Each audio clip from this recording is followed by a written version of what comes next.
Hey, we're Saints. Father Chris here. Welcome to our Crucifixional live stream. Glad to have you with us. We're talking this week about parenting, and one of the things that we often confront in our teaching other people and dealing with other parents and helping guide them on the way is that fear of letting a kid go away to college, right? And no, some people do. I mean, I did. I went away as well as letting my kid go away. My wife went away. Some parents prefer not to. They want to keep the kid home, close, safe. There may be, scholarship or financial reasons. There may be that the kid chose and wants to stay close. All of those things are there. But I want to put forward, if we're going to do it and do our best to give you some, thoughts, let me just say it. I think it's imperative that they go away, right? Even if they live in town, send them down to the school and let them stay there. Because something happens in that moment of independence. Look, things can go sideways. I know from experience. So does my mother, right? It can go sideways.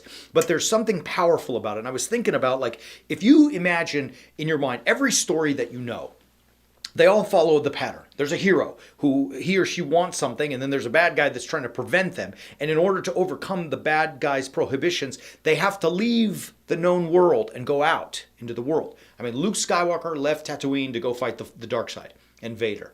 Harry Potter had to crawl out from underneath the steps to go to Hogwarts.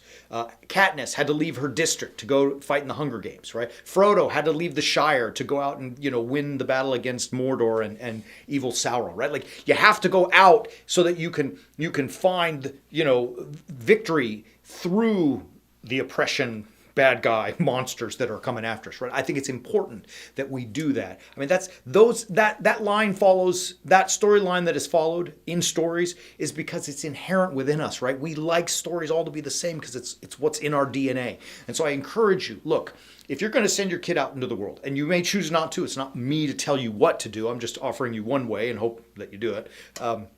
But if you're going to send them out, you got to train them, baby. You can't just say, all right, here, I'm going to flip a coin heads. Okay, good luck. That's not going to work. That's going to make a mess, right? We also have to trust the fact that when they do go out there, they may make bad decisions, right? I did, you did, I still do, you still do. They're going to, right? It's a fact of life. But we have the responsibility, if we're going to be parents, is to teach and train those kids so that they have the right equipment, the right tools, the right mindset, the right understanding, so that when they do go out there and confront the monsters in the world, hopefully they tend towards good decision making, right? Proverbs 22, we talked about it yesterday. Train up a child in the way that he should go, right? Train him, it's a commandment, so that when he's old, he won't turn off from it.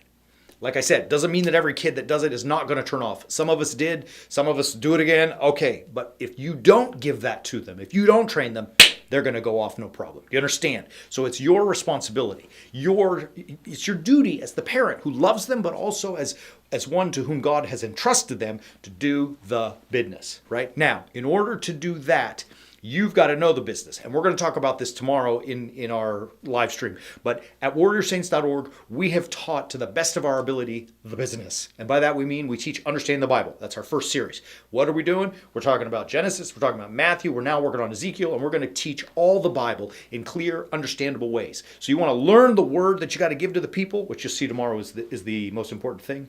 You have to understand the Bible. Once that starts to resonate inside, then you got to get down to business in your own life. So they look at you and they say, that's the model, that's the mentor, that's the one I want to be like. Want that? warriorsaints.org. Get our 6-part battle plan. It's simple. It's time to stop fooling around. Get your life where you need it to be. Let's be exceptional people. Let's become warrior saints. Love you. We're going to be back tomorrow. As always, keep walking on the way of the warrior saint.